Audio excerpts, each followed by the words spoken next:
नमस्कार। आप सभी का मास्टर ऑफ सोशल वर्क के इस चैनल में, इस वीडियो में स्वागत है। आज का हमारा जो टॉपिक है वो जो है empowerment of women in India, government scheme and initiative को लेके है। यह जो टॉपिक है यह टॉपिक यूजीसी नेट एग्ज़ाम के लिए काफ़ी इम्पोर्टेंट है।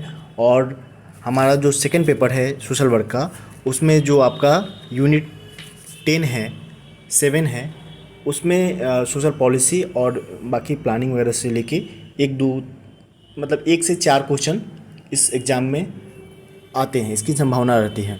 तो आज के इस वीडियो में हम इसी टॉपिक को एड्रेस करने का प्रयास करेंगे और इसमें जो भी महत्वपूर्ण टर्म हैं, स्कीम हैं, प्रोग्राम हैं, इनिशिएटिव हैं, उनको डिस्कस करेंगे। तो आइए वीडियो में हम आगे चलते हैं। तो सबसे पहले आप स्क्रीन पर देख पा रहे होंगे कि empowerment of women in India के लिए जो स्कीम या इनिशिएटिव है, उसमें जो पहला आपको चीज़ दिख रहा होगा वो है वन स्टॉप सेंटर।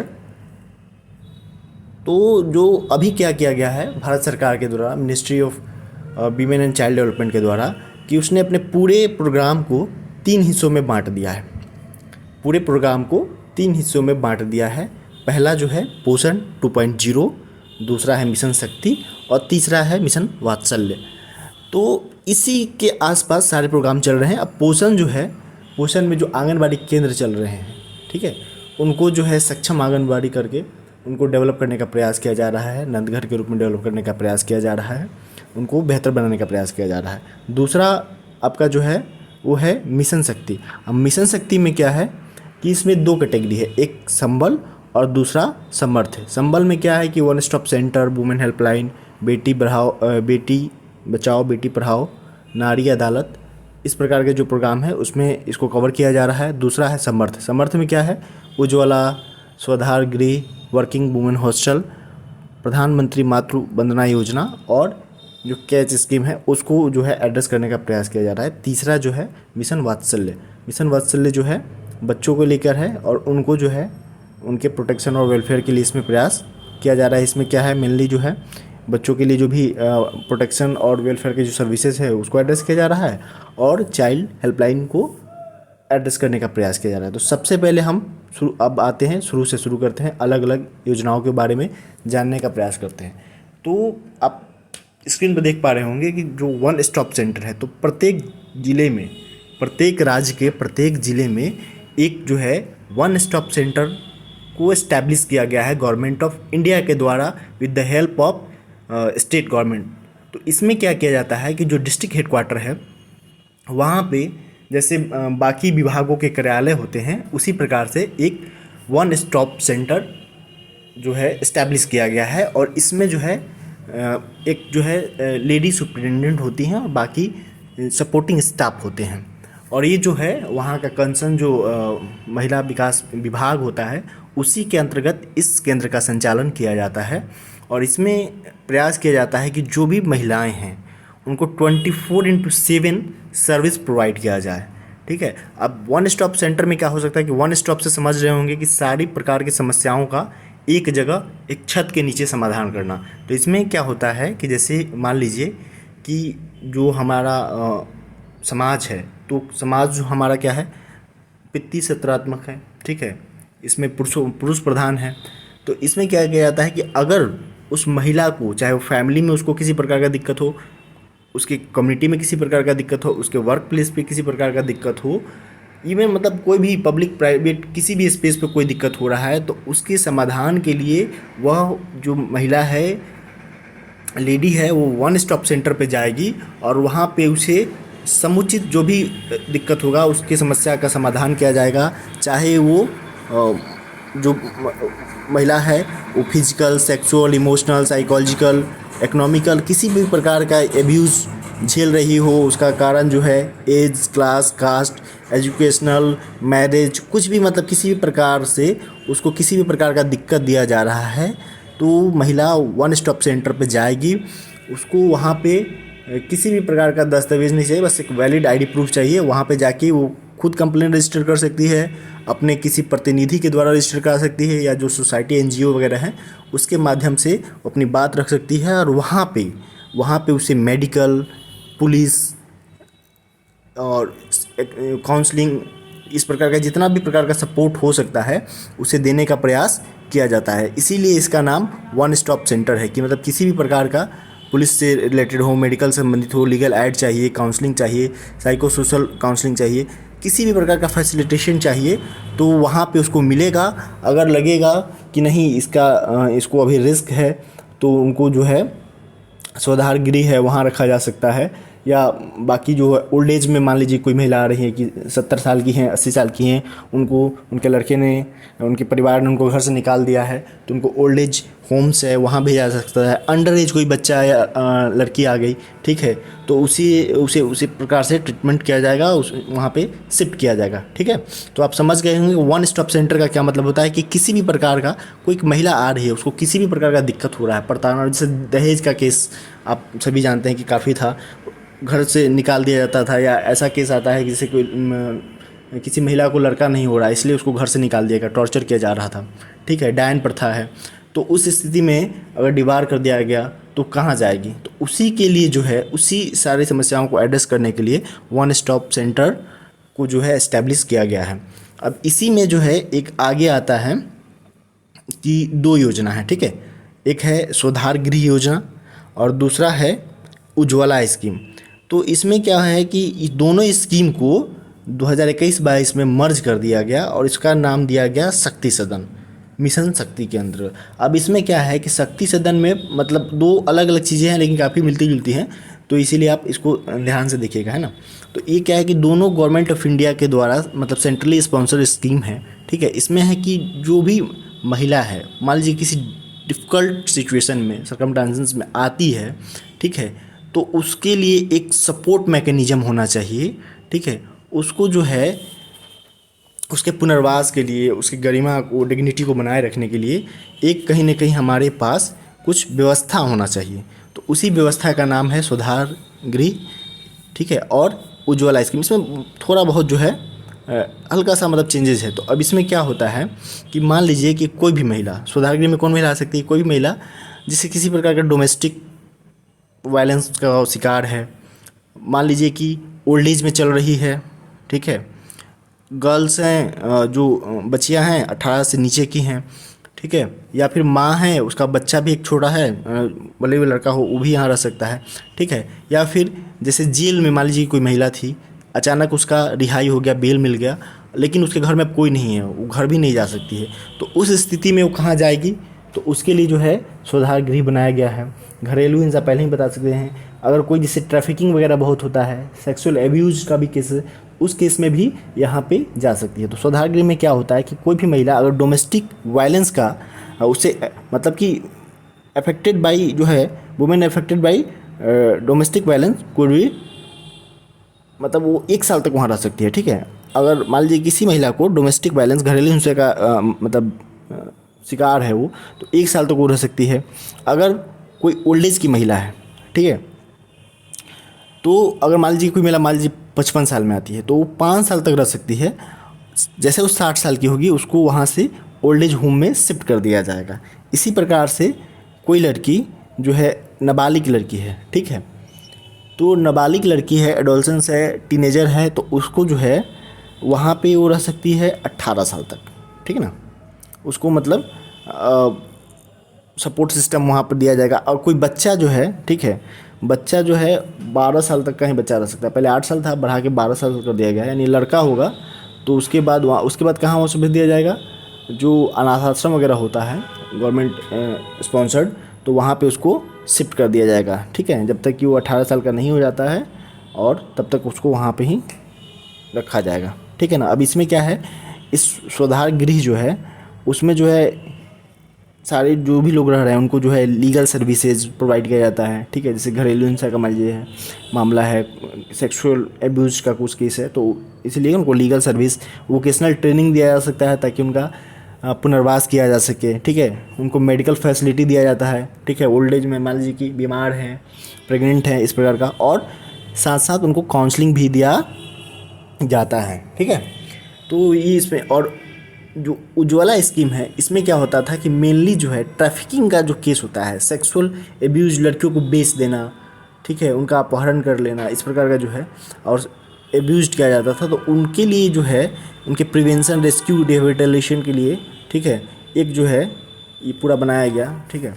तो ये दोनों को मर्ज करके अब कहा गया कि इनको बोला जाएगा शक्ति सदन, ठीक ना, शक्ति सदन, मिशन शक्ति के अंतर्गत दोनों स्कीम को लॉन्च किया गया है। तो 3 चीज़ आप समझ गए। अब आते हैं वर्किंग वुमेन हॉस्टल। अब क्या होता है कि जो कामकाजी महिलाएं हैं, ठीक है, उनके लिए जो उनको एक अच्छा इकोसिस्टम प्रमोट करने के लिए अर्बन, सेमी अर्बन और ग्रामीण रूरल स्तर पे जो है एक कामकाजी जो है महिला छात्रावास या वर्किंग वुमेन हॉस्टल को बनाया जा रहा है, जिसमें क्या होता है कि उनको सारा डे केयर फैसिलिटी दिया जाता है और उनको सेफ जो है मतलब इन्वायरमेंट घर देने का प्रयास किया जाता है ताकि वो वहाँ पे रह सके और अपना काम कर सके। एक अगला योजना है हमारा बेटी बचाओ बेटी पढ़ाओ। ये जो योजना है 12 जनवरी 2015 को पानीपत, हरियाणा के पानीपत में प्राइम मिनिस्टर नरेंद्र मोदी द्वारा लॉन्च किया गया था।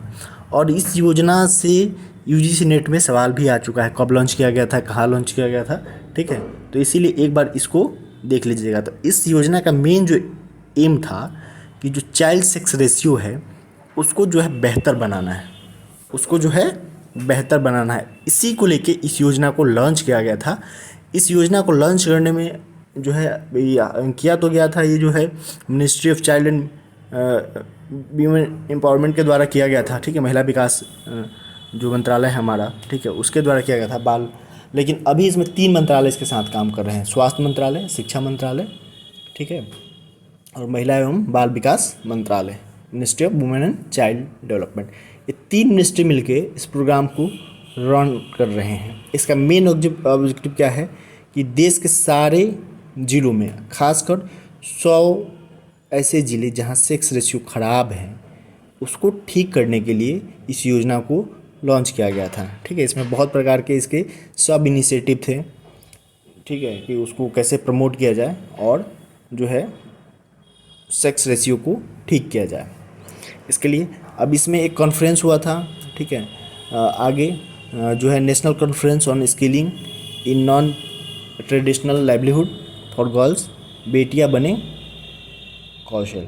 तो बेटियां बने कौशल में क्या है कि जो 2 मिनिस्ट्री है, ठीक है, इसमें जो है इसको जो है मिनिस्ट्री ऑफ माइनॉरिटी अफेयर जो है अल्पसंख्यक विकास मंत्रालय, उसने इसको लॉन्च किया था। और उसका क्या था कि भाई जो है उनको हुनर दिया जाए, ठीक है, ministry of skill development and entrepreneurship के साथ मिलके, ठीक है, उनको जो है स्किल बेस्ड ट्रेनिंग दिया जाए, उनको डेवलप किया जाए और उनको जो है कौशल विकास के द्वारा रोजगार से, उद्योग से जोड़ा जाए। इसके लिए इसको लॉन्च किया गया था, ठीक है।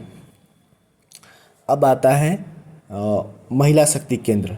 तो महिला शक्ति केंद्र जो है 2017 में आया था, 2022 तक चला, फिलहाल इसको भी बंद कर दिया गया है। इसमें जो है महत्वपूर्ण बात यह था कि जो ग्रामीण क्षेत्र है, ठीक है ना, ग्रामीण क्षेत्र में कम्युनिटी पार्टिसिपेशन के द्वारा उनके लिए एक महिला शक्ति केंद्र बनाया जाए। तो जो महिला शक्ति केंद्र का कॉन्सेप्ट था ये था कि हर राज्य में एक जो है महिला शक्ति का एक सेंटर होगा, फिर हर ज़िले में होगा, फिर हर एक ब्लॉक में होगा, और ब्लॉक के साथ मतलब ग्रामीण तबकों तक इस सेवाओं को पहुंच बनाया जाएगा। उसमें क्या है कि अलग अलग स्टेक होल्डर रहेंगे, ठीक है, ASHA, ANM, anganwadi, self help group की महिलाएं, और इस प्रकार से उन्हें जो भी एक महिला विकास के लिए जो चीज़ें चाहिए उनको प्रोवाइड करने का प्रयास किया जाएगा। इसके बाद बारी आता है प्रधानमंत्री मातृ वंदना योजना, ठीक है। तो मातृ वंदना योजना में क्या है कि इस योजना का जो मेन ऑब्जेक्टिव है, ठीक है, कि आप देखते हैं कि पहले क्या होता था या अभी भी कई जगह कि इंस्टीट्यूशनल डिलीवरी नहीं होता है, घर पे ही डिलीवरी होगा, अनसेफ डिलीवरी हो गया, न्यूट्रिशन यानी बच्चे का या माँ के पोषण का ध्यान नहीं रखा जाता है। तो इन सारी समस्याओं को एड्रेस करने के लिए, उनमें इम्यूनाइजेशन बढ़ाने के लिए इस योजना को लॉन्च किया गया, प्रधानमंत्री मातृ वंदना योजना। इस योजना में क्या होता है कि कोई भी महिला जो प्रेग्नेंट हैं, ठीक है, लैक्टेटिंग मदर हैं, उनको जो है 5,000 रुपये तक का जो है 5,000 रुपये तक का धनराशि मुहैया कराया जाता है 3 इंस्टॉलमेंट में, ठीक है। पहला क्या होता है कि जैसे महिला प्रेग्नेंट हुई, प्रेग्नेंट होने के बाद वो एएनएम के पास जाएगी, ठीक है, या जो उप स्वास्थ्य केंद्र होते हैं वहाँ पे जाएगी, वहाँ पर जाने के बाद रजिस्ट्रेशन कराएगी, या आंगनबाड़ी केंद्र में रजिस्ट्रेशन कराएगी, तो रजिस्ट्रेशन कराते ही जैसे रजिस्ट्रेशन करा ली, इस योजना के लिए अप्लाई कर दी, तो उसे 1,000 रुपये की धनराशि दी जाएगी जैसे उसका प्रेगनेंसी कंफर्म हो जाएगा फर्स्ट चाइल्ड पे। उसके बाद है कि जैसे उसका 6 महीना बीतेगा, ठीक है, 6 महीने 180 दिन, तो उसको 2,000 रुपये का धनराशि दिया जाएगा, लेकिन इसके लिए एक ANC चेकअप उसको कराना पड़ेगा मिनिमम, ठीक है। और उसके बाद जब बच्चा जब जन्म ले लेगा, ठीक है, तब जो है 2,000 रुपये की धनराशि दी जाएगी। इसके लिए है कि MCP कार्ड बन गया हो, बच्चे को मिनिमम फर्स्ट जो है BCG का टीका लग गया हो, OPV का टीका लग गया हो, DPT का टीका लग गया हो और हेपेटाइटिस B का टीका लग गया हो। इतना टीका लग जाना चाहिए, तब उसको जो है मतलब 2,000 यानी कि 1,000 2,000 2,000 कुल 5,000 रुपये मिल गए। और फिर JSK जो है जननी सुरक्षा योजना, इससे भी कुछ एडिशनल मतलब लगभग कि 6,000 रुपये तक का लाभ मिल जाता है। इसके बाद आता है मिशन शक्ति, ठीक है। अब मिशन शक्ति के बारे में हम अभी आगे भी चर्चा करेंगे। इसमें क्या है कि ये अम्ब्रेला स्कीम है, ठीक है ना, अम्ब्रेला स्कीम है, यानी कि इसके नीचे जो है कुछ और भी स्कीम आ रहे हैं, ठीक है। तो उस स्कीम में जो है इसको रखा जाएगा। इसका मेन क्या है, महिलाओं से संबंधित है, उनके सेफ्टी सिक्योरिटी एम्पावरमेंट के लिए काम करना है, ठीक है ना, जो है जेंडर गैप रेशियो को ठीक करने के लिए। अब आइए हम यहाँ पे जहाँ से हम वीडियो शुरू किए थे फिर वहीं पे पहुँच गए कि ministry of women and child development जो है उसने क्या किया, अपने 3 वर्टिकल बनाए, 3 अलग अलग एरिया को एड्रेस किया, कहा कि जहाँ पे हमें काम करना है। तो पहला एड्रेस क्या है, सक्षम आंगनबाड़ी एंड पोषण 2.0। अब इसमें क्या है कि जो आंगनबाड़ी हैं उनको जो बुनियादी सुविधाएं हैं वहाँ पे उस बुनियादी सुविधाओं को डेवलप किया जाए, और डेवलप करने के साथ उनको मतलब विकसित बनाया जाए। वहाँ पे न्यूट्रिशनल सपोर्ट सिस्टम को डेवलप किया जाए। एडोलसेंस गर्ल और प्रेग्नेंट वुमेन जो है या लैक्टेटिंग मदर हैं, मतलब कि जो महिला स्तनपान कराती हैं, ठीक है, उनके लिए जो है, और प्लस जो है आंगनबाड़ी जो ICDS केंद्र हैं वहाँ पे आपको पता है कि 6 प्रकार की सेवाएं दी जाती हैं, ठीक है, जिसमें चाइल्डहुड जो है अर्ली चाइल्डहुड एजुकेशन भी शामिल है उनका, ठीक है। तो ये सारी सुविधाओं को डेवलप किया जाए और उनको विकसित आंगनबाड़ी बनाया जाए। दूसरा योजना जो है उसको कहते हैं मिशन शक्ति। मिशन शक्ति जो अभी हम डिस्कस कर रहे थे कि मिशन शक्ति क्या है, महिलाओं से संबंधित है, महिलाओं को फोकस करके बनाया गया है, उनके सेफ्टी सिक्योरिटी और एम्पावरमेंट के लिए बनाया गया है। इस वर्टिकल के 2 सब वर्टिकल हैं। पहले का नाम है संबल, संबल मतलब आप समझ रहे हैं किसी को शक्ति प्रदान करना, ठीक है। अब इसमें क्या है, उन संबल का मतलब सेफ्टी और सिक्योरिटी को इंश्योर करना, safety and security of women. इसमें क्या है कि पहला है वन स्टॉप सेंटर, जिसका हम अभी जिक्र कर चुके हैं। पहला इस योजना में कहता है वन स्टॉप सेंटर, दूसरा है वुमेन हेल्पलाइन, तीसरा है बेटी बचाओ बेटी पढ़ाओ, चौथा है नारी अदालत। एक नया आया है नारी अदालत। इसमें क्या है, कम्युनिटी लेवल पे महिलाओं को उनकी समस्याओं को एड्रेस करने के लिए नारी अदालत का आयोजन किया जाता है, ठीक है।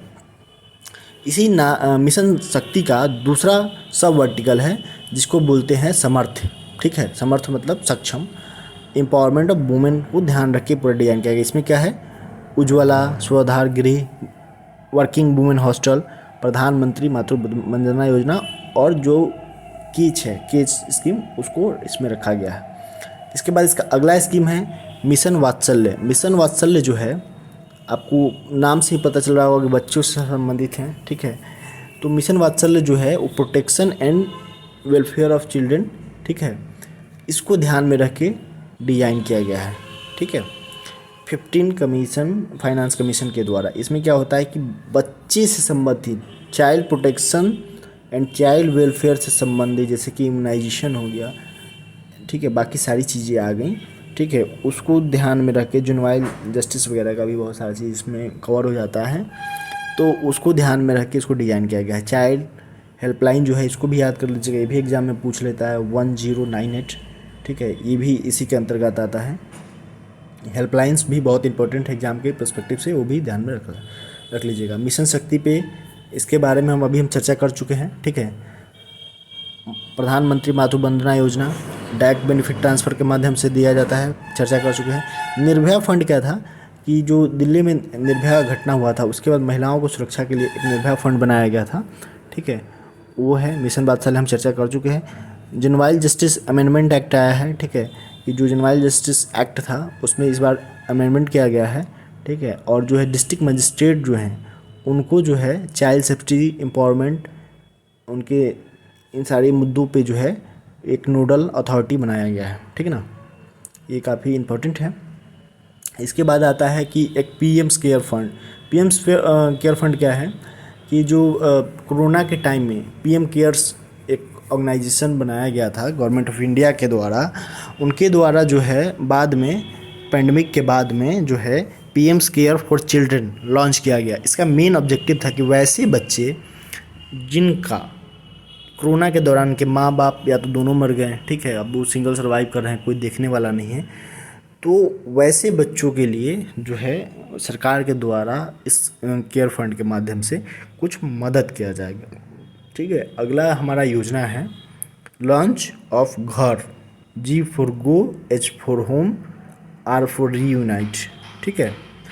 मतलब कि इसमें क्या है कि जो बच्चे मान लीजिए घर से किसी भी कारण से बाहर चले गए, बाहर जैसे होता है ना कि ट्रेन में पकड़े गए बच्चे घर से भाग गए थे, उनको कोई लेके कहीं ट्रैफिकिंग का केस था, तो उनको वापस घर तक पहुंचाने के लिए, उनके घर तक पहुंचाने के लिए स्टैंडर्ड प्रोसीजर क्या होगा उसको लेके इसको लॉन्च किया गया है वर्ल्ड चिल्ड्रन डे यानी कि 20 नवंबर 2022 में, ठीक है। उसके लिए पूरा एक स्टैंडर्ड प्रोसीजर और वेब पोर्टल वगैरह लॉन्च किया गया है।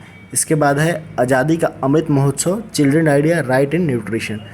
आप सभी को पता है कि भारत जो है आज़ादी का अमृत महोत्सव मना रहा है, ठीक है, देश की आज़ादी का 75 साल। तो इसमें क्या है कि अलग अलग जो डिपार्टमेंट है, अलग अलग सेगमेंट है, उन सब में इस योजना के तहत कुछ न कुछ कार्यक्रम किया जा रहा है। तो इसमें ministry of women and child development है, उसके द्वारा भी क्या किया गया है कि एक अलग से स्कीम जो है लॉन्च किया गया है, ठीक है। अब इसमें क्या है कि जो है यूनिसेफ के साथ मिलके एजुकेशन मिनिस्ट्री जो है हमारा, उसने एक योजना लॉन्च किया है जिसको नाम दिया गया है कन्या शिक्षा प्रवेश उत्सव। आप सभी को पता है कि जो टीनेजर्स हैं, गर्ल्स टीनेजर हैं, ठीक है, 11 से 14 वर्ष की महिला बच्चियां हैं, उनका ड्रॉप रेट बहुत हाई है स्कूल में, तो उनको वापस स्कूल में जोड़ा जाए, उसको लेके इस योजना को लॉन्च किया गया है, ठीक है। इसके साथ ही आप जो है नारी शक्ति पुरस्कार जो है उसको देख लीजिएगा, ये काफ़ी जो है पूछा जाता है। इसके बाद पोषण ट्रैकर है। पोषण ट्रैकर जो है आंगनबाड़ी केंद्र में जो THR वगैरह दिया जाता है, ठीक है, बच्चे का क्या हेल्थ है, उनका इम्यूनिटी सिस्टम कैसा चल रहा है, विलिंगनेस क्या हो, तो क्या होता है कि उनको जो है आंगनबाड़ी केंद्र पर रेफरल सर्विस वगैरह भी देना होता है। बच्चों को उनका न्यूट्रिशन लेवल चेक करने के लिए किट वगैरह दिया जाता है, ठीक है, ड्रॉप वगैरह तो मेडिसिन रहता है, तो उसको देना है, उसे ट्रैक करना है, उसको भरना है, उससे पता चलेगा कि कितने % बच्चे जो है न्यूट्रिशन के किस लेवल में है, माल न्यूट्रिशन में क्या है, तो फिर उसके लिए अलग अलग काम किया जाएगा। इसके साथ अगला है पोषण पखवाड़ा, ठीक है। पोषण पखवाड़ा भी जो है मिनिस्ट्री ऑफ जल शक्ति और मिनिस्ट्री ऑफ ट्राइबल अफेयर के साथ मिल के इसको जो है एनीमिया वगैरह को ख़त्म करने के लिए, उनको मिनिमाइज करने के लिए जो है खासकर जो ट्राइबल जो है जनजातीय इलाके हैं उनमें ध्यान में रख के बनाया गया है। अब राष्ट्रीय पोषण माह अगला है, तो आपको सभी को पता होना चाहिए कि सितंबर माह है हमारा, वो राष्ट्रीय पोषण माह है। हर साल अब सितंबर को राष्ट्रीय पोषण माह मनाया जाता है और उसमें बृहद पैमाने पर जो है जन आंदोलन चलाया जाता है पोषण अभियान को बढ़ाने के लिए। एक बहुत इम्पोर्टेंट अभी डेवलपमेंट हुआ है इंडिया में, नारी शक्ति वंदन अधिनियम 2023, ठीक है, वुमेन रिजर्वेशन एक्ट आया है। आप सभी को पता है कि काफ़ी पहले से इस पर डिस्कशन हो रहा था कि महिलाओं को जो है आरक्षण दिया जाना चाहिए ताकि उनका पार्टिसिपेशन पार्लियामेंट के अंदर, अलग अलग जो हमारे विधानसभा है उनके अंदर, इवन आगे चल के पंचायती राज में भी उनका पार्टिसिपेशन बढ़े। उसके लिए ये जो इसकी मतलब है, ठीक है, ये एक जो है माइलस्टोन जो है बनेगा। तो सबसे पहले आप देखिए कि इस पर हम चर्चा क्यों कर रहे हैं। तो अभी आप सभी को पता है कि राज्यसभा लोकसभा के द्वारा जो है वुमेन रिजर्वेशन एक्ट को जो है पारित किया गया है और पारित करने के साथ ही जो है प्रेसिडेंट ऑफ इंडिया के द्वारा भी इसको अप्रूव कर दिया गया है, ठीक है ना। तो अभी क्या रेशियो है, अभी इसमें दिखेगा कि इंडिया का जो है 2022 का जो ग्लोबल जेंडर गैप रिपोर्ट आया था उसमें इसका रैंक था 48, ठीक है, 48 में क्या हुआ कि टोटल जो है 146 कंट्री हैं और उसमें जो है पॉलिटिकल एम्पावरमेंट को ध्यान में रख के, ठीक है, हमारा रैंक क्या है 48 नंबर। तो ये पूरा हमारा सिनारियो है। अब इसमें हम आगे बढ़ते हैं तो देखिए वुमेन रिजर्वेशन जो एक्ट आया है, ठीक है, इसको बोला जाएगा क्या, नारी शक्ति वंदन अधिनियम, ठीक है। 106 106 जो है ये कॉन्स्टिट्यूशनल अमेंडमेंट एक्ट है, ठीक है, जो पास हो गया है लोकसभा से, राज्यसभा से और प्रेसिडेंट ऑफ इंडिया के द्वारा। इसमें क्या है, 33% जो है रिजर्वेशन देना है महिलाओं को, ठीक है, 33% संसद के अंदर और विधानसभा के अंदर, इंक्लूडिंग दिल्ली विधानसभा, ठीक है।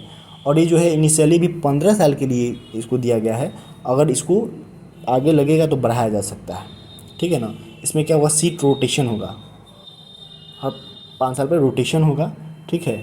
अब इसमें क्या है कि इसके साथ ही कुछ देखिए जितने भी आर्टिकल दिए जा रहे हैं, है ना, 330 है, 332 है, 239AA, ठीक है, ये सारे आर्टिकल को भी ध्यान रख लीजिएगा कि रिजर्वेशन लोकसभा में जो रिजर्वेशन है इस एक्ट 330A से मिलेगा, 332A से जो है जो हमारा विधानसभा है वहाँ मिलेगा, ठीक है। ऐसे करके ये पूरा पीरियड दिया हुआ। और दूसरा कि ये जो है अभी तुरंत इफेक्टिव नहीं हुआ है, ठीक है ना।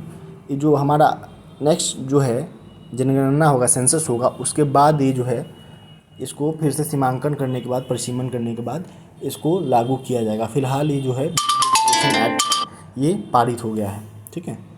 तो आज का हमारा टॉपिक इतना ही था। आप उम्मीद है कि आप सभी को अच्छा लगा हो। अगर वीडियो अच्छा लगा हो तो कृपया लाइक कर दें और सब्सक्राइब करें, शेयर करें। अगर कुछ आपको समझना हो, जानना हो, कोई सुझाव हो तो कमेंट करिए, ठीक है। Thank you so much. जय हिंद।